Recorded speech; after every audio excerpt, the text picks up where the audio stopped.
তো 46-এর রাইটে সেই সময় 30,000 বই ছিল লাইব্রেরি। চিন্তা করো, 30,000। সেই 30,000 বইয়ের অলমোস্ট 99% পুড়ে লাইব্রেরিতে আগুন লেগে দেওয়া হয়েছিল ওই 46-এর রাইটে, পুড়ে যায়। সেই সময় ভালো ভালো কিছু পুঁথি গ্রন্থ, বড় বড় মানুষদের হাতে লেখা গ্রন্থ, এগুলো সব দিলীপ বাবু, রিটায়ার্ড ব্যাংক ম্যানেজার, উনি সাহিত্যে খুব ভালো, সাহিত্যের ব্যাপারে খুব ওনার নলেজ। তো ওনার কাছ থেকে অনেক কিছু জানতেন। মোবাইল এসে যাওয়ার পর, ইন্টারনেট এসে যাওয়ার পর, এইসবগুলো এসে যাওয়ার পর অ্যাক্সেসিবিলিটি অফ বুকস বাড়িতে বসেই হাতেই পেয়ে যাচ্ছে। তবে আমি আবার এটা কথাটা বলবো, যদি এইটাই কারণ হতো তাহলে কলেজ স্ট্রিট পাড়াটা বন্ধ হয়ে যেত। কলেজ স্ট্রিট পাড়া এখনো কিন্তু চলে, তার বই এখনো গেলে বড় বড় দোকান। মানুষের একটা গ্রন্থাগারের কাজ হচ্ছে মানুষকে বই দেওয়া, তাদের প্রয়োজন মতো বই দেওয়া। সেই প্রয়োজন মতো বই আমরা দিতে পেরেছি উপরওয়ালার আশীর্বাদে। নমস্কার বন্ধুরা, কেকে পডকাস্ট আবার স্বাগত জানাই। আজকের পডকাস্টটা একদম আলাদা। কেন আলাদা সেটা বুঝতেই পেরেছেন, কারণ তাই জন্যই ক্লিক করেছেন, থাম্বনেলে দেখেছেন এবং টাইটেলও পড়েছেন। আজকে আমাদের বিষয় হচ্ছে লাইব্রেরি। আমাদের একটা সময় ছিল, আমার বাবারা বলতেন যে প্রত্যেকটা পাড়াতে একটা করে লাইব্রেরি ছিল। এখন সেটা অনেক জায়গায় দেখা যায় না, সেখানে নতুন বাড়ি হয়ে গেছে বা সেখানে অন্য কিছু বিজনেস বা অন্য কিছু কাজ হচ্ছে। কিন্তু আমাদের আজকের যে পডকাস্টটা বেনেপুকুর লাইব্রেরি, আপনারা সব কিছু ডিসক্রিপশানে দেওয়া আছে, আপনি ওখানে কল করতে পারেন, যেতেও পারেন, বই নিতেও পারেন, বই পড়তে পারেন। অনেক পুরনো পুরনো বই আছে, মানে আপনারা ভাবতে পারবেন না। তো একটা বিষয় আমি দেখতে পাই যে লাইব্রেরিতে মানুষ আজকাল আর যায় না, এটা নিয়েও কথা হয়েছে। সত্যি কথা বলতে সেই নতুন প্রজন্ম বা আমাদের মতো ইয়াং জেনারেশন বা জেন জি যাদেরকে বলা হয়, কেন যায় না, কী জন্য যায় না? তারা ঘরের মধ্যে বসে অডিও শুনছে বলে, বা সেই গল্পগুলো যখন অডিও হয়, জানি আমরা সবাই, সব রকম চ্যানেলে আমরা দেখতে পাই। সেটার কারণ সব কিছু আমাদের কাকু বলবেন, এবং আমি কেন কাকু বলছি, কারণ ওনার সাথে আমার ছোটোবেলাকার সম্পর্ক। তিনি এখন বর্তমানে একজন লাইব্রেরিয়ান, খুব ভালো একজন লাইব্রেরিয়ান, সৎ লাইব্রেরিয়ান। তার মতো মানুষ মানে নেই আজকালকার দিনে। যাই হোক, ডাইরেক্ট তার কাছে যাব।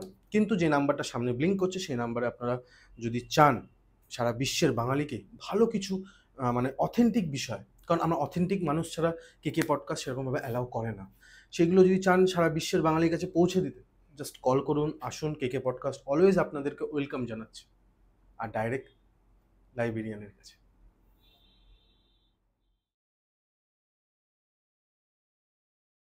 তো কাকু কেমন আছো? চলছে ভালো। আর চলছে ভালো সবসময়। আমি এর একটা কথা আমি সবাই দর্শকদের বলি, এই মানুষটা বিগত 20 বছরের বেশি হবে মনে হয় তুমি এই লাইব্রেরিতে রয়েছো। আমি এনার সাথে আলাপ আমার 2009-10 থেকে ওনার সাথে আলাপ। এখনো পর্যন্ত কোনো বইয়ের অভাব হয়নি, কোনো স্টুডেন্ট আমি শুনিনি এরকম এই মানুষটার জন্য।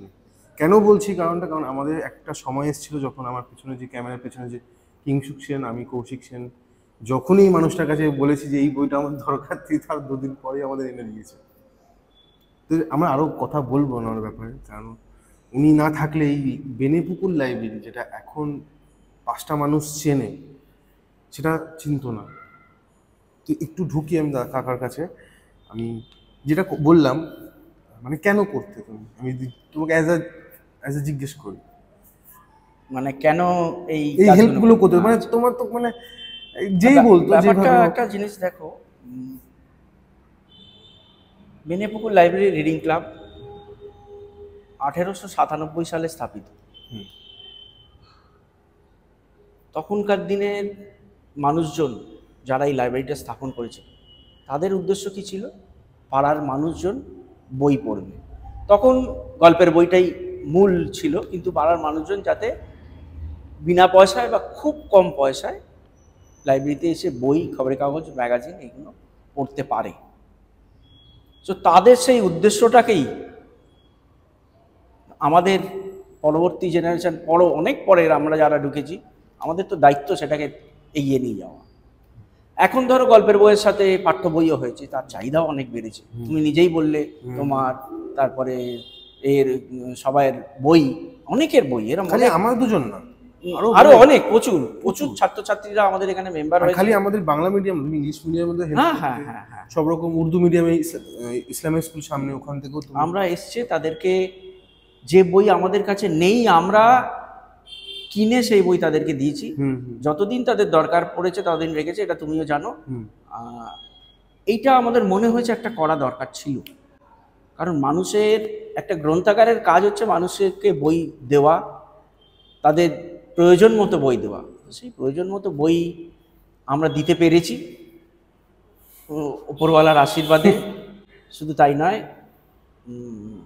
বর্তমান সরকারেরও আশীর্বাদ রয়েছে এখানে আমাদের এই গ্রন্থাগারকে আরও উন্নত মানে নিয়ে যাওয়ার জন্য। তো আমরা সেটা করে চলেছি। এটাই একমাত্র আমাদের, আমি কেন, আমাদের ম্যানেজমেন্টে যারা আছেন তারা সবাই এইটাই উদ্দেশ্য, যে সাধারণ মানুষ, গরিব ঘরের ছেলেমেয়েরা, নিম্নবিত্ত পরিবারের ছেলেমেয়েরা, আমাদের এই এলাকাটা তো নিম্নবিত্ত পরিবারের এলাকা, তো তাদের যেন বইয়ের অভাবে পড়াশোনা বন্ধ না হয়, এটাই একমাত্র উদ্দেশ্য। সেই উদ্দেশ্যটাকে সামনে রেখেই আমরা কাজ করছি। কেউ বেশি করছি, কেউ কম করছি, কিন্তু সবাই মিলেই কাজ করছি। আর একটা জিনিস কাকা, আমরা দেখতে পাই যে লাইব্রেরিতে এই বর্তমান যুগে মানুষ আসতে চায় না, কারণ তুমিও জানো আমরা আসতাম, বইটা পাবো, বইটা পেয়ে আমরা পড়াশোনাটা হবে, 3 মাস অন্তর রিনিউ করার হতো, সব জায়গায় এরকম, আশা করি এরকমই নিয়ম। তারপর গিয়ে আমরা আসতাম, একটু আড্ডা মারতাম, আমরা চলে যেতাম। ঠিক। কিন্তু এখন দেখা যায় যে এখন লাইব্রেরিতে এখন মানুষ আর যায় না, তুমি দেখেছো এটা, আমরাও সেরকম ইচ্ছে। তো এটার মূল কারণটা কি? ফোন, বা আমাদের কাছে সহজে এসে যাওয়ার কারণ? ফোন, শুধু ফোন বলবো না, এখন লেখাপড়ার সিস্টেমটা অনেক চেঞ্জ হয়েছে। এখন মোবাইল এসে যাওয়ার পর, ইন্টারনেট এসে যাওয়ার পর, এইসবগুলো এসে যাওয়ার পর অ্যাক্সেসিবিলিটি অফ বুকস বাড়িতে বসেই হাতেই পেয়ে যাচ্ছে। তবে আমি আবার এটা কথাটা বলবো, যদি এইটাই কারণ হতো তাহলে কলেজ স্ট্রিট পাড়াটা বন্ধ হয়ে যেত। কলেজ স্ট্রিট পাড়া এখনো কিন্তু চলে, তাদের বই এখনো গেলে বড় বড় দোকানে লাইন দিয়ে বই কিনতে হয়। তাহলে বই কেনার একটা, পড়ার একটা জায়গা আছে। বই মেলাতে লাখ লাখ মানুষের ভিড় হয়, তার মানে বই সেখানে কেনা হচ্ছে নাকি? কেনাও হচ্ছে। বই কিনে পড়া না পড়াটা পরের ব্যাপার। সেই জন্যে আমরা গল্পের বইয়ের সাথে সাথে পাঠ্য বইটাকে জোর দিয়েছি অনেক বেশি। পাঠ্য বইয়ের রিকোয়ারমেন্ট এখনো আছে, এটা আমি একদম এর সাথেই বলবো, জোরের সাথেই বলবো, পাঠ্য বইয়ের রিকোয়ারমেন্ট এখনো আছে। বইয়ের দাম যেভাবে বেড়েছে, সবার পক্ষে সব বই কিনে পড়া সম্ভব নয়। তো আমরা সেই জায়গাটাকে ধরেছি যে পাঠ্য বই যাদের রিকোয়ারমেন্ট অনুযায়ী দিচ্ছি, এবং সেই পাঠক যারা পাঠ্য বই পড়ছে তাদের যখন পরীক্ষা শেষ হয়েছে এসে গল্পের বই পড়ছে, তখন আমার গল্পের বইটাও পড়া হচ্ছে, এবং তাদের রিকোয়ারমেন্ট অনুযায়ী গল্পের বই আমরা করছি। আগে আমাদের যখন পুরনো যারা ছিল তারা অন্যরকম বই নিতেন, এখন তারা এসে নতুন স্টুডেন্ট যারা পাঠ্য বই নিচ্ছে তারা এসে বলে আমার এই গল্পের বইটা পেলে ভালো হয়, আমরা কিনে এনে তাকে দিচ্ছি। তার জন্য এটা হচ্ছে। আর একটা জিনিস কাকু, আমি একটা জিনিস জানতে চাইবো, লাইব্রেরিতে যখন আমরা আসি তখন সবে একটা কোণার মধ্যে থেকে, আমি ড্রয়িং ক্লাসের কথা বলছি, একটা কোণায় প্রসেনজিৎ দা স্টার্ট করেছিল। তারপর আমরা যখন ঢুকি, আমরাও তো ড্রয়িং নিয়ে পড়াশোনা করে, তখন দুটো টেবিলকে উপরে করে কোণায় করে দিয়ে আমাদের শেখানো হতো। আজকে লাইব্রেরিটা দোতলা হয়ে গেছে, এবং আমরা যে ঘরে বসে আছি সেই ঘরটা এসি ঘর হয়ে গেছে। অনেকটা বছর এই যে জার্নিটাতে তোমার পার্সোনালি, আমি কিভাবে মানে জিজ্ঞেস করবো, তোমার কেমন লাগছে? মানে এই জিনিসটা আমি জানি তোমার খুবই ভালো লাগছে, কিন্তু এই জার্নিটা যদি আমাদের সাথে শেয়ার করো। এটা ব্যাপারটা হচ্ছে, আমি এই লাইব্রেরিতে ঢুকি 2003-04 সালে। তার আগে একটা সময়, তার 5-6 বছর আগে একটা সময় লাইব্রেরিটা কিন্তু বন্ধ হয়ে গেছে। বন্ধ হয়ে গেছিলো ইন দ্য সেন্স, যারা ম্যানেজমেন্ট ছিল তারা টোটাল ভালোভাবে ম্যানেজ করতে পারছিল না, যার ফলে লাইব্রেরিটা বেহাত হয়ে যাওয়ার জায়গায় চলে গেছে। সেইখান থেকে পাড়ার মানুষই আন্দোলন করে সরকারের বিভিন্ন ডিপার্টমেন্টে গিয়ে লাইব্রেরিটাকে আবার চালু করে। তো আমাকে যখন এরা নিয়ে আসে, আমার একটাই উদ্দেশ্য ছিল যে এত বড় একটা ইনফ্রাস্ট্রাকচার, সেই ইনফ্রাস্ট্রাকচারটাকে কাজে কেন লাগানো যাবে না, কেন শুধু শুধু পড়ে আছে, শুধু শুধু বন্ধ হয়ে আছে। তো তো সেই উদ্দেশ্যটা নিয়ে আমার এখানে আসা। সেই সময় এত গোছানো অবস্থায় ছিল না, খুবই অগোছালো ছিল। সেইখান থেকে কাগজপত্র বার করে, ইম্পর্টেন্ট ডকুমেন্টস বার করে, লাইব্রেরির পুরনো ডকুমেন্টস যেগুলো রিকোয়ার্ড লাগে গভর্নমেন্টের কাছ থেকে ফান্ড পেতে গেলে, সেই সব বারটার করে জোগাড় টোগাড় করা করে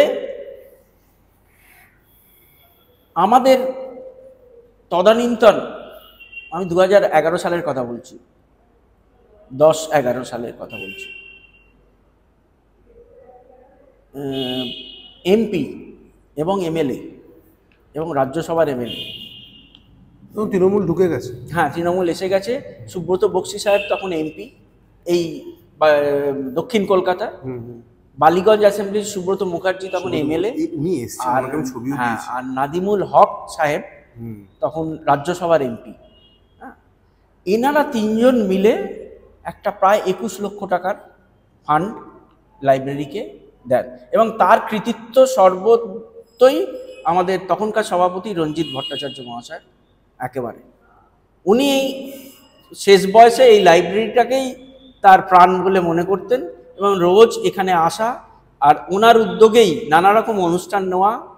আমার বলতো যে সঞ্জু একটা প্রোগ্রাম করো, আর একটা প্রোগ্রাম করো, প্রোগ্রাম না করলে মানুষ আসবে না, প্রোগ্রাম করতে হবে। নানা রকম রবীন্দ্র জয়ন্তী, নজরুল জয়ন্তী, আরো কিছু করো, একটা খাদ্য উৎসব করো, হ্যাঁ, এইসব করা উনি করতেন। ফটো সেশন করো, এসব করে করে মানুষকে আরো অ্যাট্রাক্ট করো লাইব্রেরিতে।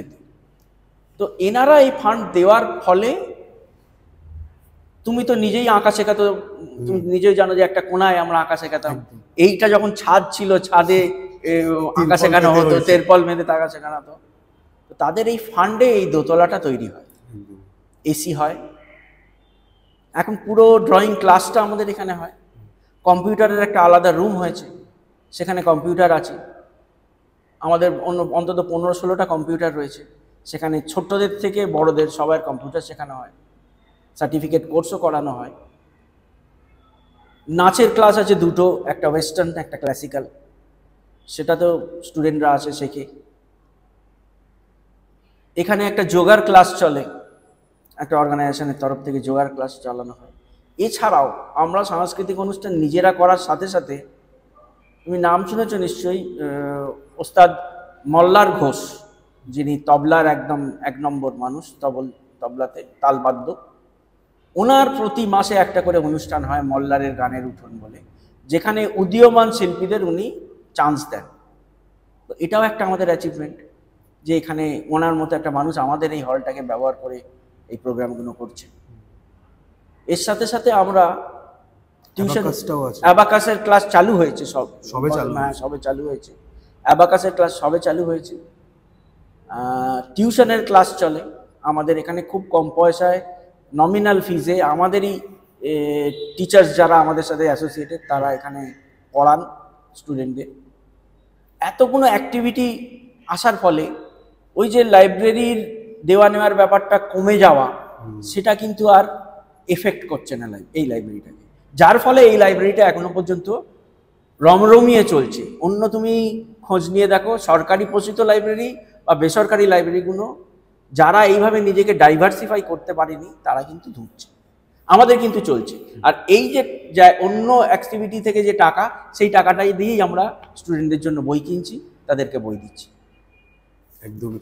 একটা কথা তোমাকে আমি বলি, রঞ্জিত দাদু, আমি দাদু বলতাম তাকে, অনেকটাই সিনিয়র মানে দাদুর বয়সী। বলতো কৌশিক একটু চা করতো, আর আমি একটু চিনি বেশি দিতাম। ওনার সুগার ছিল বলে উনি চিনি খেতেন না, আমি আলাদা করে নিয়ে ওনাকে আমি আলাদা করে দিতাম। এটা অনেক পুরনো কথা, তখন আমি উচ্চ মাধ্যমিকও পাশ করিনি। যাই হোক, একটা জিনিস আমি তোমার ব্যাপারে আমি জানি, যেটা হচ্ছে তুমি সেন্ট জেভিয়ার্স থেকে পাশ করে একজন স্টুডেন্ট, খুবই ব্রিলিয়েন্ট স্টুডেন্ট, সাধারণভাবে সবাই হয় না। সেখানে দাঁড়িয়ে কোনোদিনও মনে হলো আমি যে কাজটা এখন বর্তমানে লাইব্রেরিয়ান হিসেবে সঞ্জীব সেন, আমি এখন এই কাজটা করছি, মানে আমি তো অন্য কাজও করতে পারতাম যেখানে আমার ভালো সময় দিতে পারতাম। 100বার, এটা তো সবাই তাই করে আজকালকার। এখনকার সমাজের সব ছেলে মেয়েরা কিন্তু এইসব কাজে আসবে না। এটা আমাদের যে গ্রুপটা, আমাদের যে এজের গ্রুপটা যারা ছিল, আমরা কিন্তু শুধু লেখাপড়া নয়, খেলাধুলাও করেছি। পাকসাকার মাঠে দাপিয়ে ফুটবল খেলেছি, গলি গলিতে ক্রিকেট খেলেছি। তো আমাদের সেই মানসিকতা তৈরি হয়েছিল যে ভালো কিছু করব, পাড়ার মানুষের জন্য ভালো কিছু করব। তো এই একটা সুযোগ ছিল, একটা বড় জায়গা, পাড়ার মানুষের জন্য ভালো কিছু করা, একটা sector education sector, cultural sector, এই দুটো সেক্টর।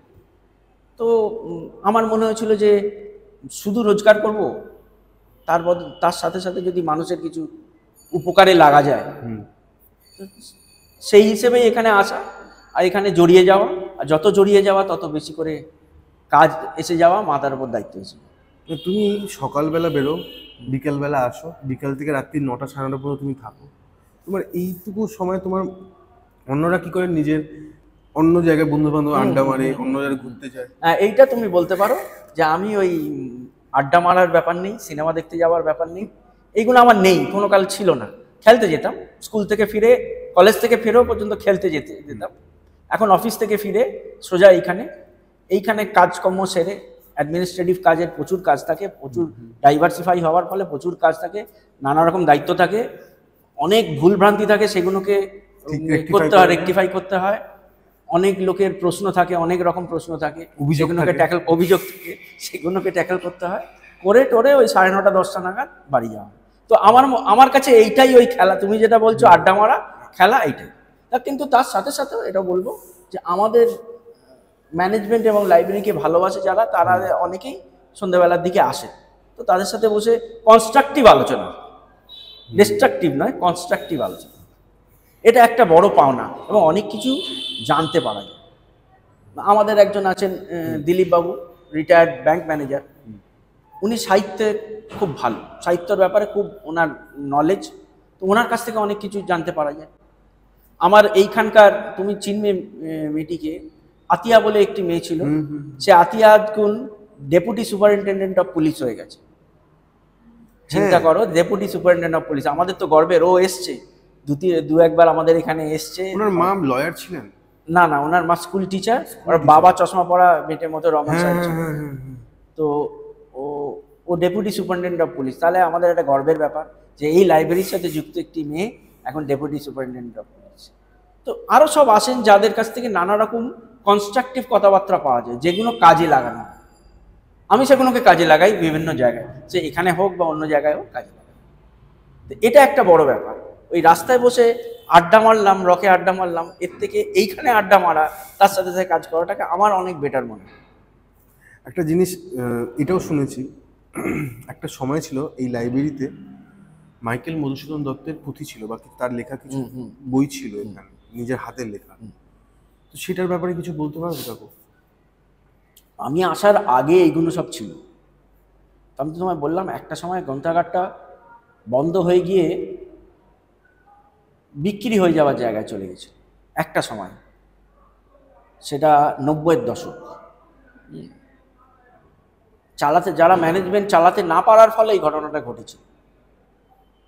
সেই সময়ে সব কিছু ওলটপালট হয়ে গেছিল, প্রচুর বই চুরিও হয়ে গেছিল, দরজা ভেঙে টেঙে, বলতে নেই আশেপাশেরই মানুষজন এগুলো করেছিল। আমি যখন এসে প্রথম আমাকে নিয়ে আসা হয়, আমি যখন আসি, মানে সে আমাকে রীতিমতো নোংরা ঘেঁটে ফাইলপত্র বার করতে হচ্ছে, ইম্পর্টেন্ট ফাইলগুলো, বইগুলো, এনসাইক্লোপিডিয়া ব্রিটানিকা, ব্রিটিশ থেকে আসা পুরো সেট, মানে অযত্নে পড়েছিল সেই সময়। আমি এবং আরও যারা তখন আমরা আসি, এসে সেগুলোকে আবার গুছিয়ে ঠিক জায়গায় রাখা। ভালো ভালো বই, ভালো ভালো পুঁথি সেই সময় এসেছিল, যতগুলোকে পাওয়া গেছে আমরা রেস্টোর করেছি, কিছু কিছু পাওয়া যায়নি। আর আরও পুঁথি যেগুলো ছিল সেটা কিন্তু অনেক আগে, 46-এ যে রায়টটা হয়, the great Calcutta killing, library তখন ছিল, এইটা ছিল না, এই লাইব্রেরিটা ছিল না। তখন লাইব্রেরি কি ছিল, বিভিন্ন ম্যানেজমেন্টের লোকেদের বাড়িতে থাকতো, কখনো 36 নম্বর জামনগর রোড, কখনো 4-এ লিংটন স্ট্রিট, কখনো বেনিয়াপুকুর রোড, কখনো কিমেটোরিয়াম স্ট্রিট, এইভাবে লাইব্রেরিটা মাঝে মাঝে ঘুরতো। হ্যাঁ, মানে 2 বছর এর কাছে, তো 2 বছর ওর কাছে, 3 বছর এর কাছে, এইভাবে থাকতো। তো 46-এর রাইটে সেই সময় 30,000 বই ছিল লাইব্রেরি। চিন্তা করো, 30,000, সেই 30,000 বইয়ের অলমোস্ট 99% পুড়ে লাইব্রেরিতে আগুন লেগে দেওয়া হয়েছিল ওই 46-এর রাইটে। পুড়ে যায়। সেই সময়ের খুব ভালো ভালো কিছু পুঁথি গ্রন্থ, বড় বড় মানুষদের হাতে লেখা গ্রন্থ, এগুলো সব নষ্ট হয়ে যায়। এটা একটা আমাদের বিরাট বড় আক্ষেপ। ওই 46-এর গ্রেট ক্যালকাটা কিলিংয়ের বেনেবুকুল লাইব্রেরির মানুষ হয়তো মরেনি কেউ, কিন্তু আমি বলবো মানুষই মরেছে। বইগুলোকে পুড়িয়ে ফেলা হওয়া মানে মানুষকেই পুড়িয়ে ফেলা। ওই বইগুলো এত দামি আর এত ভালো, এত বই ছিল সেই। এটা একটা বিরাট লস বেনিয়াবকুল লাইব্রেরি অ্যান্ড রিডিং। খালি এটা আমাদের লাইব্রেরি বলবো না, আমাদের বেনিপুকুর লাইব্রেরি বলবো না, যেটা নালন্দা বিশ্ববিদ্যালয়, সেখানেও তো 3 মাস ধরে অত বই পুড়িয়ে দেওয়া হয়েছিল। এটা বিভিন্ন জায়গায় হয়েছিল, তার একটা এফেক্ট এইখানে। মানে এই ধরনের কাজ বা এই ধরনের হিংসাত্মক ঘটনা মানুষের শিক্ষা জগৎটাকেও যে কতটা এফেক্ট করে, সেটা একটা বড় উদাহরণ আমাদের অঞ্চল বলো, আমাদের অঞ্চলে এই লাইব্রেরি। সেইখান থেকে আবার উঠে আসা আর একটা কিন্তু বেশ বড় কাজ। আর কাকু, আমাদের এই লাইব্রেরি উদ্বোধন করেছিলেন ডক্টর বিধানচন্দ্র রায়। ডক্টর বিধানচন্দ্র রায় 14ই অগস্ট 1960 সাল। এই মানে গ্রাউন্ড ফ্লোর, যেটা এইটা না, আমরা যেখানে বসেছি এটা তো ফার্স্ট ফ্লোর, গ্রাউন্ড ফ্লোরটা উদ্বোধন করেন ডক্টর বিধানচন্দ্র রায়। 1956-এ এর ভিত্তিপ্রস্তর স্থাপন হয় অক্ষয় তৃতীয়ার দিন। মানে ওই বিল্ডিংটার ভিত্তিপ্রস্তর স্থাপন হয়, আর 4 বছর লাগে ওটা কমপ্লিট হতে। আর 14ই অগস্ট 1960 সালে ডক্টর বিধান রায় এসে এই হলটি উদ্বোধন করেন। এটা একটা আমাদের বড় পাওনা, বেনেপুকুর লাইব্রেরির একটা বড় পাওনা যে উনি উদ্বোধন করেছেন। শুধু তাই নয়, তারও আগে হরেন্দ্রনাথ মুখার্জি, যিনি একসময় পশ্চিমবাংলার গভর্নর হয়েছিলেন, তিনি এই লাইব্রেরির প্রেসিডেন্ট ছিলেন। তারপরে হুমায়ুন কবির, উনি এই লাইব্রেরির সাথে যুক্ত ছিলেন। হ্যাঁ, হুমায়ুন কবির এই লাইব্রেরির সাথে যুক্ত ছিলেন। এছাড়াও সৈয়দ মুস্তাফা সিরাজ, ওনাকে তো সবাই চেনে। উনি ওনার আমৃত্যু এই লাইব্রেরির একজন প্যাট্রন ছিলেন। আমাদের এই পাড়াতেই থাকতেন, বেনিপুকুর থানা থেকে একটু কথা বলি। সৈয়দ মুস্তাফা সিরাজকে আমার বাবা ইনজেকশন দিতে যেতেন। বলছি তো, উনি বাবার খুব ভালো একজন বন্ধু মতো ছিলেন। বয়সে উনি অনেকটাই বড় ছিলেন, কিন্তু উনি আমাদের মানে আজীবন এখানকার প্যাট্রন ছিলেন।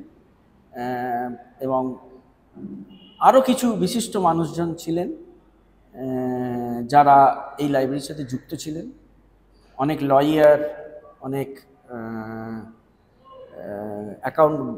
চার্টার্ড অ্যাকাউন্টেন্টস, এনারা সব যুক্ত ছিলেন। এনারা ছিলেন বলেই লাইব্রেরিটা ঠিকমতো তৈরি হয়েছিল, চলেছিল 1990 সালে। তারপরেই একটা ব্যাড ব্যাচ বছর 5-6 জন্য হয়েছিল, তারপর আবার সেটাকে রিকভার করা হয়।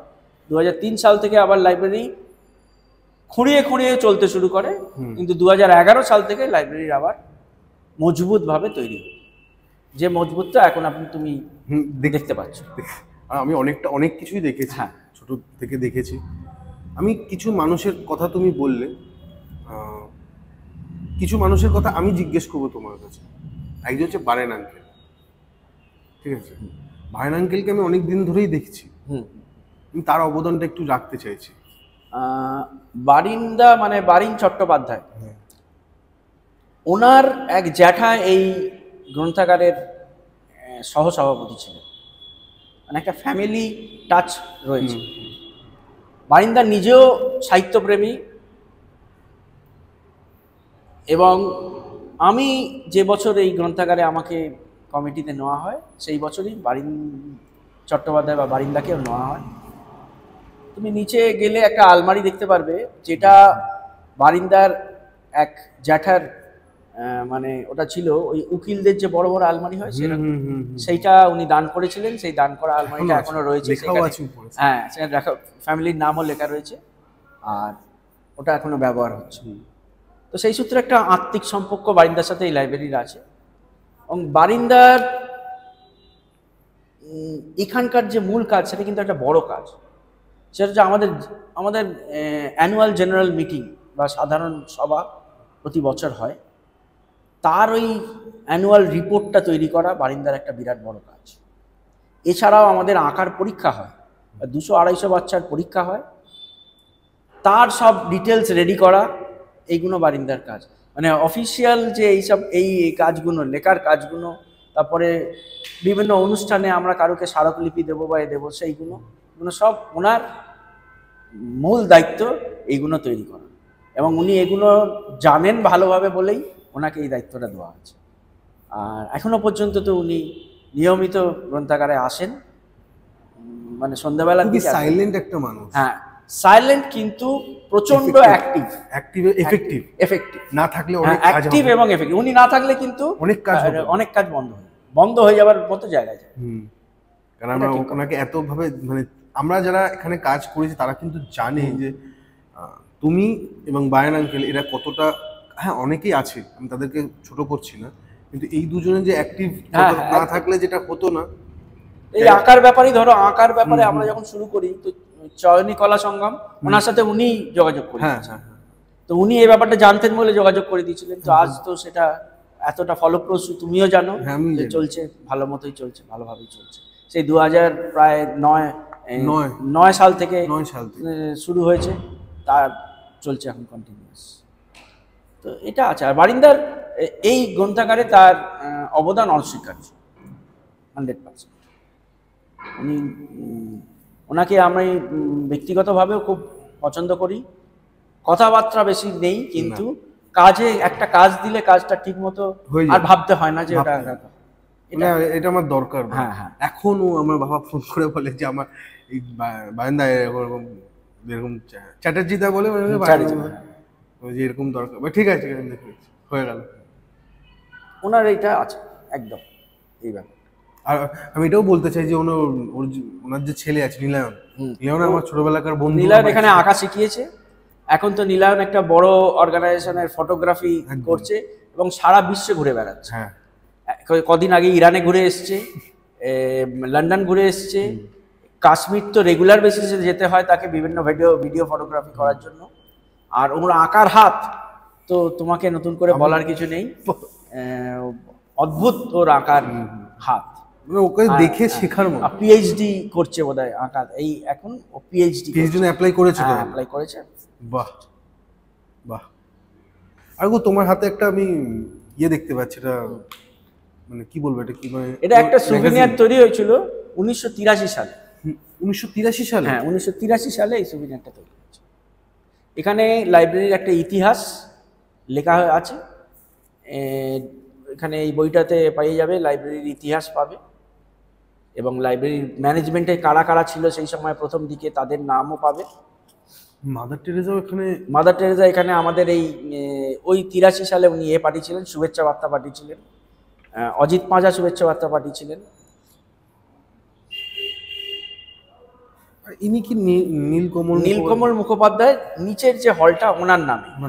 উনি হচ্ছেন নরেশনাথ মুখোপাধ্যায়, যিনি ওই সালটায়, ওই সময়টায়, মানে 60-এর দশক, 50-এর দশক, 60-এর দশক, সেই সময় নরেশনাথ মুখার্জি এই গ্রন্থাগারের সভাপতি ছিল এবং ওনার উদ্যোগেই কিন্তু নিচের এই হলটা তৈরি, মানে ওই হলটা তৈরি হওয়ার অর্ধেক খরচ উনি দিয়েছেন।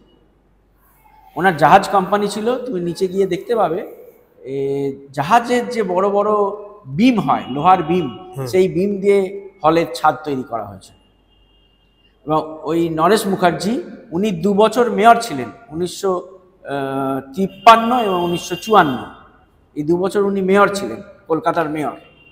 তো ওনার উদ্যোগেই এই হল তৈরি হওয়া, আর ওনার ঠাকুরদার নামে ওই হলটার নাম নীলকমল মুখোপাধ্যায় মেমোরিয়াল হল, নিচের হলটা। আজকে যে আমাদের এই পডকাস্টটা হচ্ছে, যেটা আমাদের মূল বক্তব্য, সেটা হচ্ছে যে 125 বছর উপলক্ষে। তো তোমার এরকম কিছু মনে হয় যে যেটা আমাদের এই বেনেপুকুর লাইব্রেরির লোকেরা জানে না, বা আমাদের এই দর্শক যারা আছে তারা জানবে না? দেখো, বেনেপুকুর লাইব্রেরি অনেকে জানে না, কিন্তু আমাদের দর্শক যারা আছে তারা অতটা ইন্টারেস্ট দেবে না, কিন্তু যারা লাইব্রেরির সদস্য তারা জানে না, এরকম কিছু আছে? দেখো, 125 বছরের একটা জার্নি কিন্তু কম কথা নয়। বন্ধ হওয়া মুখে অবধি গেছে কিন্তু বন্ধ হয়নি। আমরা 125 বছরটা কন্টিনিউ, যে কোনো অর্গানাইজেশন, শুধু লাইব্রেরি কেন, যে কোনো অর্গানাইজেশনে কন্টিনিউয়াস চালিয়ে যাওয়া খুব ডিফিকাল্ট। আর নানা রকম এই 125 বছরে নানান রকম মানুষ এসছে, তাদের নানা রকম মানসিকতার লোক এসছে, তো সেই অনুযায়ী লাইব্রেরি কিছুটা আগে পিছিয়ে হয়েছে। কিন্তু মূল যে ব্যাপারটা লাইব্রেরিটা থেকে যাওয়া, লাইব্রেরিটার এর উদ্দেশ্যটা, সেটা কিন্তু চেঞ্জ হয়নি, সেটা চলছে। চলাটা খুব ডিফিকাল্ট জায়গায় যাচ্ছে আস্তে আস্তে। তার কারণ আজকালকার দুনিয়ায়, নেটের দুনিয়ায় ইয়াং জেনারেশন খুব একটা এইসব ব্যাপারে আর ইন্টারেস্টেড নয়। তুমি দেখবে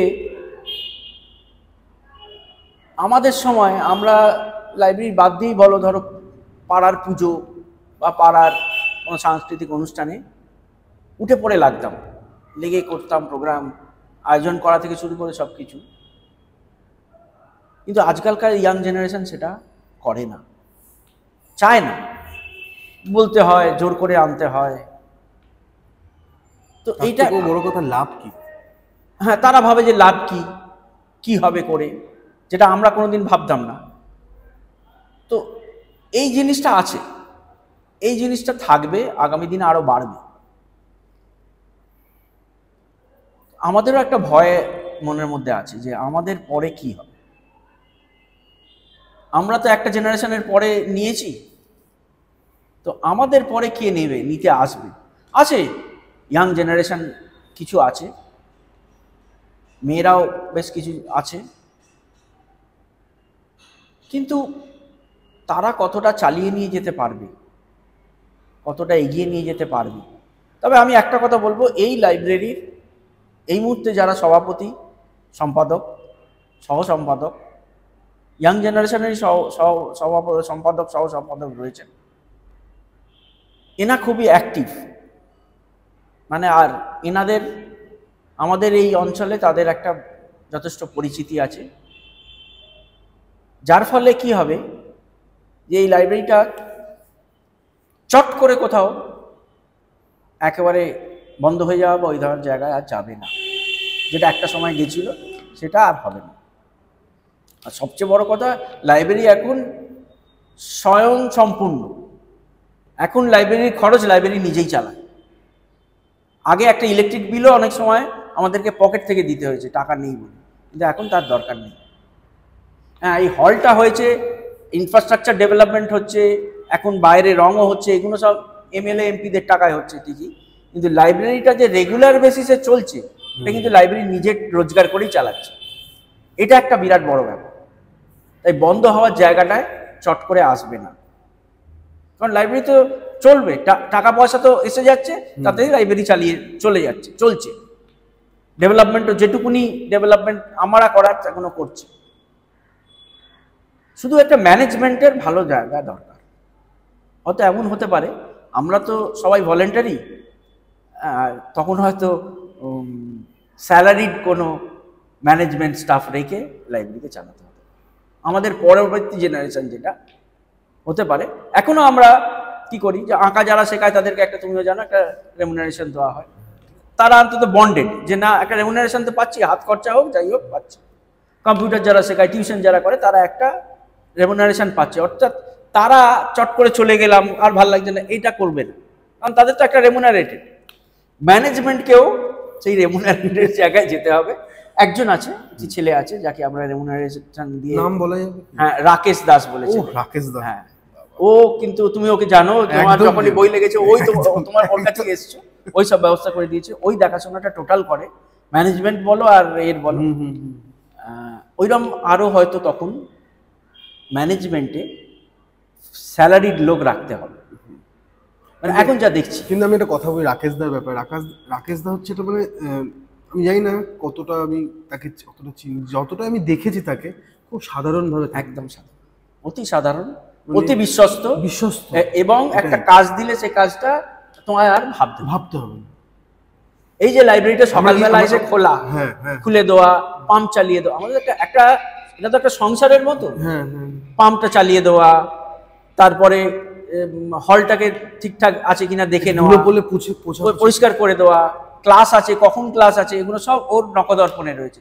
কার কখন ক্লাস আছে সে, আজকে যেরকম 4টে থেকে যোগার ক্লাস আছে, আমি চলে যাবো এসি বন্ধ করে, ও ঠিক 3টের সময় এসে এসি চালিয়ে দিয়ে ঘরটা রেডি করে দিয়ে চলে যাবে, এ হয়ে যাবে। আবার ধরো টিউশন ক্লাস আছে, কারুর টিউশন ক্লাস 5টায় আছে, সেই অনুযায়ী তার জায়গাটা রেডি করে দিয়ে এই কাজটা সে করে, একদম দায়িত্ব নিয়ে করে। এই ছেলেটা খুব দরকার, আর কোনো নেই, রাগ নেই ছেলেটার না, সবসময় হাসি মুখ, যত কষ্টই থাকুক সবসময় হাসি মুখে সে কাজ করে। এরকম একটা মানুষকে পাওয়া খুব ভাগ্যের। আমি লাইব্রেরি খুব ভাগ্য ভালো যে ওইরকম একটা মানুষ পেয়েছে। আগামী দিনে ধরো এইরকম ধরনেরই মানুষকে ম্যানেজমেন্টের এনে রাখতে হবে, হয়তো রেমুনারেশন দিয়েই রাখতে হবে, কিন্তু মানসিকতাটাই থাকতে হবে যে শুধু রেমুনারেশন নিলাম চলে গেলাম তাহলে হবে না। সে তার একটা লাইব্রেরির প্রতি ভালোবাসা থাকতে হবে। আমাদেরকে এখন থেকেই খুঁজতে হবে যে লাইব্রেরির প্রতি একটা তার ভালোবাসা টান থাকবে, হ্যাঁ তাকে আমরা একটা রেমুনারেটেড করব। এটা আজকাল তো অবশ্য আজকে আমাদের এই সরকার আসার পর অনেকগুলো কিছু অ্যাডভান্টেজেস দিয়েছেন, যেরকম 100 দিনের কাজ আছে, ঠিক আছে। তো আমার আছে যে আমি আমাদের প্রেসিডেন্ট সেক্রেটারিকে বলবো যে 100 দিনের কাজের কোনো লোককে এখানে এনে বসিয়ে দিন। এটাও তো গভর্নমেন্টেরই aided organisation, hypothecated to government, West Bengal government. তো সেইরকম ধরুন আমাদের রেমুনারেশনটা দিলাম, তার 100 দিনের কাজের বা একটা রেমুনারেশন দিয়ে তাকে এখানে এনে বসিয়ে রাখা হলো, সেও খুশি হলো, সেও কাজ করলো। মানে এইসব চিন্তা ভাবনা, আমি বলছি না এগুলোই হবে, মানে এটা চিন্তা ভাবনা ফিউচারের জন্য। কারণ আমরা যে কাজগুলো দিয়ে যাচ্ছি সেটা দেওয়ার মতো এই জেনারেশনে কেউ নেই। তাকে একটা কিছু বেনিফিট দিতে হবে, তবেই সে কাজ, তখন কাজটাও মনে হয় একদিক দিয়ে ভালো হবে। অবশ্যই ম্যানেজমেন্ট যদি রেমুনারেটেড ম্যানেজমেন্ট থাকে, প্রফেশনালি ম্যানেজ যদি হয়, লাইব্রেরি আরো ভালো, আরো উন্নতি। এখন আমরা যেগুলো ভাবতে পারছি না, তখন হয়তো সেগুলো তারা ভাবতে পারবে। এই যে তোমার এই পডকাস্টের যে এটা আজ এটা এসছে বলি না, তবে আমরা করতে পারছি, একদম, নাহলে তো করতে পারতাম না। তো এই জায়গাগুলো আস্তে আস্তে করে নিতে হবে। আর এইরকম ধরনের সাংস্কৃতিক সংস্থা আরো বেশি করে যদি গ্রন্থাগারে এসে তাদের অনুষ্ঠানগুলো করে, আমরা একটা রেমুনারেশন পাই ওনাদের থেকে, ছোট হলেও পাই, তো তাহলে দেখা যাবে মাস গেলে যে একটা আর্থিক সংস্থান হচ্ছে, তাতে গ্রন্থাগারটা খুব ভালোভাবে চলে যাচ্ছে। এইটা আমি ডেসক্রিপশনে সবকিছুই আমি দিয়ে রাখবো, ঠিক আছে? তোমার নাম্বার দেবো নাকি লাইব্রেরির কোন পার্সোনাল নাম্বার আছে? না, আমার নাম্বার দিতে পারো, আমার নাম্বারটা তাহলে দিয়ে রাখবো, ঠিক আছে? কারোর যদি কোনো দরকার লাগে বইয়ের ব্যাপারে বা কিছুর ব্যাপারে, কোনো কিছুর ব্যাপারে, ভোকেশনাল ট্রেনিং এর কোনো কিছুর ব্যাপারে আমাদের সাথে যোগাযোগ করতে পারে। আমরা সাধারণত সন্ধ্যেবেলা 6টা থেকে 9:30 10টা অবধি গ্রন্থাগারে থাকি, ম্যানেজমেন্টে সবাই থাকি। এখন সময়টা বেড়েছে, আগে 8টা না এখন 10টা অবধি হয়ে গেছে, 10টা। আর এই সময়ের মধ্যে এলে আমরা যতটা পারবো সাহায্য করব। আর আমাদের এইখানে একটি গভর্নমেন্ট এডেড লাইব্রেরি আছে, এটা হচ্ছে তাঁতিবাগ এডুকেশনাল সোসাইটি লাইব্রেরি, উর্দু মিডিয়ামের। তো ওনাদের সাথে আমাদের একটা অলিখিত টাই আপ করা আছে যে উর্দু মিডিয়ামের কোনো স্টুডেন্ট এলে তার বই লাগলে আমরা তাদের কাছে পাঠিয়ে দিই, তাদের কাছে যদি বাংলা বা ইংরেজি মিডিয়ামের কোনো স্টুডেন্ট আছে আমাদের কাছে পাঠিয়ে দিই। এটাও একটা বলতে পারো যে টাই আপ করা। শুধু তাই নয়, এলাকার যতগুলো পুজো কমিটি আর ক্লাব আছে তাদেরকে নিয়ে আমরা বছরে একটা করে অনুষ্ঠান করি, তাদেরকে একটা বন্ডিংয়ে রাখি, এবং আমাদের যখনই কোনো দরকার পড়ে তাদেরকে একটু বলি যে দাদা এরকম একটা দরকার পড়েছে, তোমার এখানে আর্থিক না হলেও অন্যভাবে, ওরাও সঙ্গে সঙ্গে এসে আমাদেরকে সাহায্য করে। পাশেই ক্লাব আছে, এখানে একটা কালী পুজো হয়, খুব বড় পুজো হয়, সেই সংস্থা আমাদের সাথে খুব বন্ডিংয়ে রয়েছে। কোনো দরকার লাগলে সঙ্গে সঙ্গে আর্থিকভাবে তারা সাহায্য করে দেয়, বা মানে লেবার দিয়ে তাদের গ্রাম স্টুডেন্ট এদের মেম্বারদের দিয়ে নিয়ে এসে কোনো প্রোগ্রাম হচ্ছে সেগুলোকে ব্যবস্থা করে। এখানে আমি অনেকবার দেখেছি ঝামেলা হয়েছে তো নিচে, হ্যাঁ, সেই ক্লাবের দাদারা এসে তারা মিটিয়েছে, আর খুব বাজে বাজে ঝামেলা হয়েছে, এগুলো আমার সাক্ষী আছে, এবং তারাই মিটিয়েছে। তাদের কাছেও তারাও মনে করে যে এই লাইব্রেরিটা আমাদের এই এলাকায় বেনেপুকুর অঞ্চলের একটা প্রাণ এবং একটা গর্বের বিষয়, আমাদেরকে সেটাকে রক্ষা করতে হবে, ঠিকভাবে নিয়ে যেতে হবে, সেটা তারাও মনে মনে এটাকে করে। আর সেই জন্যই অনেকেই এটা বলবো, এই লাইব্রেরিটার এই যে একটা চৌহদ্দি করা হয়েছে, সবাইয়ের সাথে সবাইকে নিয়ে থাকা, সবাইকে নিয়ে চলা, যেটা আমাদের রঞ্জিত দা করে দিয়ে গেছে। রঞ্জিত দার আগে অবধি এরকম ছিল না। রঞ্জিত দা আসার পর সবকে ডেকে নিতেন, এই প্রোগ্রাম করো বলে সবকে ডেকে নিতেন। সব ধরনের মানুষ, হিন্দু, মুসলিম, শিখ, খ্রিস্টান সবাই চলে আসতেন প্রোগ্রামে। রঞ্জিত দা মধ্যমণি হয়ে থাকতেন। রঞ্জিত দা থাকলে তো আর্থিক কোনো এই নেই, খাওয়া দাওয়া সবকিছু হতো, তার সাথে প্রোগ্রাম হতো। আর উনি প্রোগ্রামগুলো করে দিতেন, যেরকম আমাদের খাদ্য উৎসব আগে হতো না, উনি ঠিক করে দিলেন যে খাদ্য উৎসব করো। ওখানে আমার মাও প্রথমবার খাদ্য উৎসব করো, তারপরে এই করো, সরস্বতী পুজোতে এক্সিবিশন করো, আঁকার এক্সিবিশন করো। আমাদের সরস্বতী পুজোতে আঁকার এক্সিবিশন হয়, আমাদেরই আর্টিস্টদের দেওয়া, এবং আশেপাশে যারা আঁকে ভালো তাদের স্টুডেন্টকে নিয়ে আঁকা নিয়ে এক্সিবিশন হয়। তারপর ফটো সেশন হয়, সেখানে সব এমএলএ এমপিদের এসে যায়।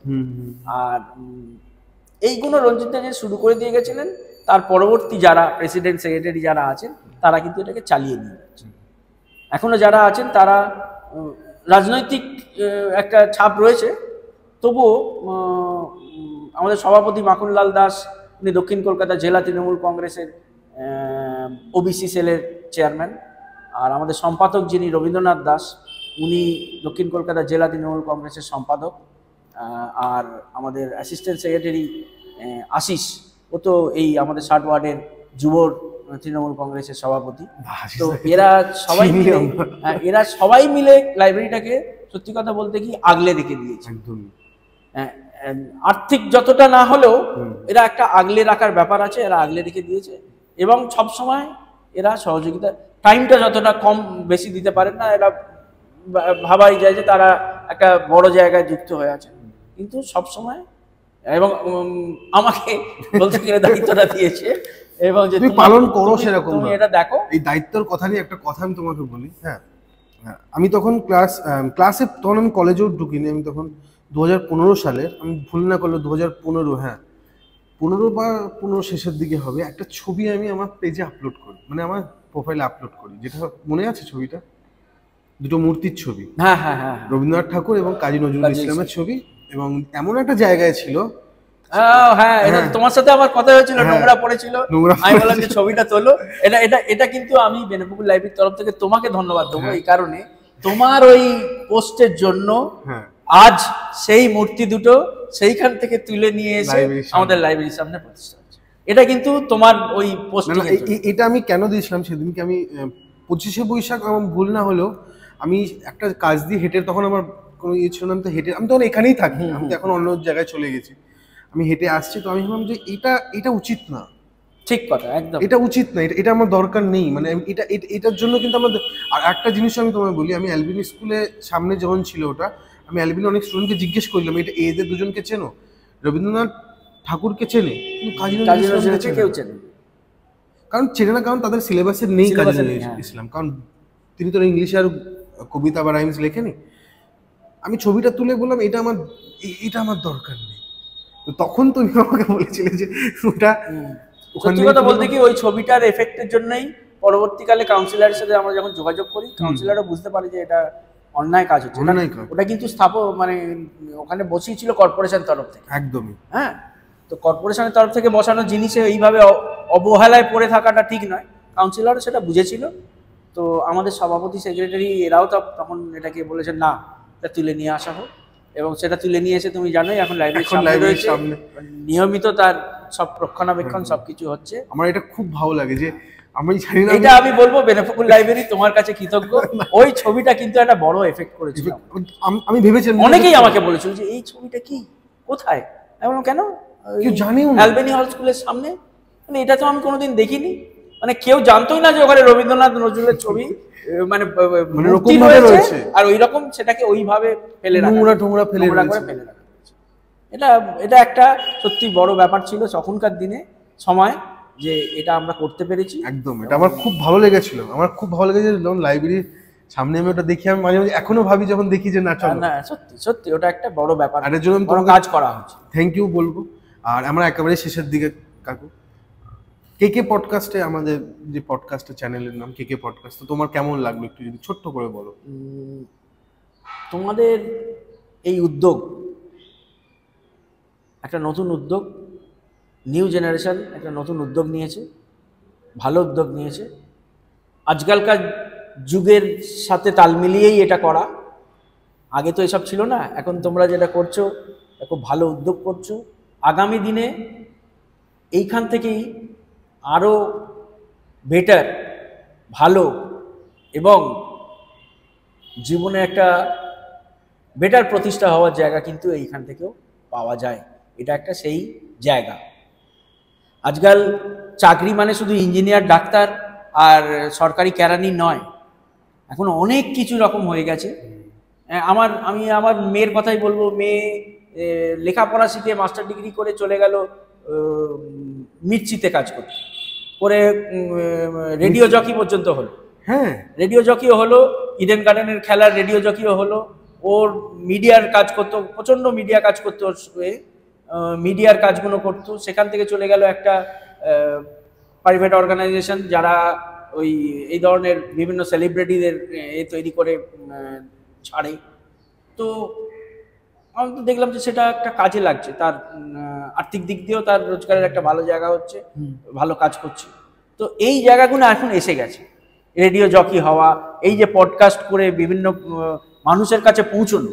এই যে তুমি বিভিন্ন কত মানুষের কাছে পৌঁছচ্ছ, এটা বুঝতে পারছো তো? একদম। এই পডকাস্টের মাধ্যমে অনেক মানুষের কাছে পৌঁছচ্ছ, সেখান থেকে তুমি আরো অনেক নতুন কিছু আইডিয়া, নতুন কিছু পাবে, যেটাকে নিয়ে তুমি আবার যখন নতুন কিছু ভিডিও তৈরি করবে, দেখবে সেটা হয়তো আরো বেশি লাইক হচ্ছে, আরো বেশি হচ্ছে। আশীর্বাদ করো বাবু।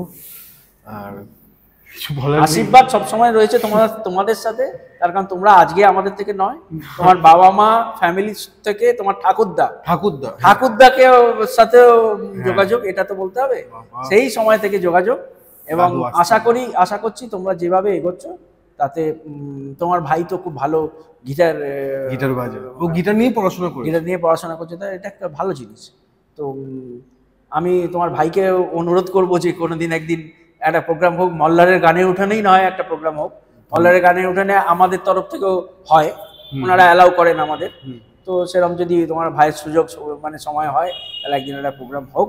আর তোমরা আরও এগো, তোমাদের এই সব দেখে খুব ভালো লাগে যে আমাদের সাথে যুক্ত থাকা মানুষজন যে এইভাবে তাদের লাইফটাকে আরো এগিয়ে নিয়ে যাচ্ছে, আরো ফ্লারিশ করছে। এটা মানে আমাদের Beniapukur library and reading club একটা শান্তি বোধ করে, এবং এটা আমাদের পালকে একটা এক্সট্রা পালক অ্যাড হওয়া বলতে পারো, আমাদের এতে একটা এক্সট্রা পালক অ্যাড। আর অনেক কিছু বললেন তিনি, কিন্তু বিশ্বাস করুন আজকে আমি যেখানে আছি, যেভাবে আছি, দুজন মানুষ, যেটা হচ্ছে সঞ্জু কাকু মানে সঞ্জীব সেন, আর একজনের বায়ন আঙ্কেল বায়ন চ্যাটার্জি, এনারা দুজন যদি না থাকতেন, আর সেই দিনকে যদি তোমরা এই ড্রয়িং ক্লাসে 2010-এ যদি তুমি আমাকে সুযোগ না দিতে, তাহলে আজকে আমি ড্রয়িং শিখতাম না, ড্রয়িংয়ের ব্যাপার জানতাম না, এবং আজকে দাঁড়িয়ে আপনাদের সামনে যে এত সুন্দর করে কথা বলছি সঞ্জু বসে বসে, আমি হতাম না। আমার যদি বলতে গেলে আমাকে তৈরি করার পেছনে দুটো লোকের মধ্যে একটা লোক হচ্ছে ইনি। আমার পড়াশোনার জন্য উনি মানে কী বলবো, প্রথমেই বললাম বইটইয়ের ব্যাপারে কোনো অভাব দেননি। আর থ্যাংক ইউ কাকু আমার লাইফটাকে ঠিক করার জন্য। এটাকে আমি তোমাকে মানে এটা আমার কাছে খুব বড় একটা অনুপ্রেরণা, যে যার জন্য আজকে আমি এখানে দাঁড়িয়ে আছি, তাকে আমি সামনে বসে তার ইন্টারভিউ নিতে পারছি, এটা আমার ভগবানের কৃপা, এটা আমার কাছে। আর তুমি আমার কাছে ভগবানই, তুমি এবং বায়ন আঙ্কেল দুজনকেই আমি বলবো, কারণ তাদের জন্যই আমি আজকে এত কিছু শিখেছি, জানি, কথা বলতে ভালো পারছি। আগে খুব চঞ্চল ছিলাম, খুব বকতাম সবাই, এখন সেটুকু সব ঠিক হয়েছে। আর কিছু বলার নেই। আমি আপনাদের হোস্ট কৌশিক সেন, আজকে আমাদের guest one and only Sanjeev Sen, Sanju Kapoor, আর ক্যামেরার পেছনে কিংশুক সেন। ধন্যবাদ, নমস্কার। নমস্কার, আমি গৌরব দে। আমি এই লাইব্রেরিতে রয়েছি প্রায় 17 বছর, তার চেয়েও বেশি। যখন আমি লাইব্রেরিতে জয়েন করি তখন অ্যাজ আ মেম্বার, এখানে যেসব ছোট বাচ্চাগুলো রয়েছে এইরকম বয়সেই আমি লাইব্রেরিতে মেম্বার হিসেবে জয়েন করেছিলাম। গল্পের বই, পড়ার বই এইসব থেকে শুরু, এবং আজকে আমি একজন এখানে ড্রয়িং টিচার। ড্রয়িং আমার প্যাশন। লাইব্রেরিকে আমি ধন্যবাদ জানাবো। লাইব্রেরি আমাকে আমার এই প্যাশনটা ফলো করতে সাহায্য করেছে, এবং এখনও পর্যন্ত আমি এই প্যাশন ফলো করতে পারছি শুধুমাত্র লাইব্রেরির জন্যই। আমরা যারা কর্পোরেটে কাজ করি, উইকেন্ড মানে তাদের কাছে একটা জাস্ট আনন্দ করার জায়গা, কিন্তু আমার কাছে উইকেন্ড মানে এই লাইব্রেরি, এই ড্রয়িং, এটাই আমার কাছে আনন্দ, এটাই আমার কাছে পরিতৃপ্তি বলতে পারেন। লাইব্রেরি আমার কাছে সেকেন্ড হোম, আমাকে অনেক কিছু দিয়েছে। তার বিনিময়ে আমি জানি না লাইব্রেরিকে আমি কত কি দিতে পারবো, কিন্তু যতদিন আছি চেষ্টা করে যাব লাইব্রেরির সঙ্গে থাকার।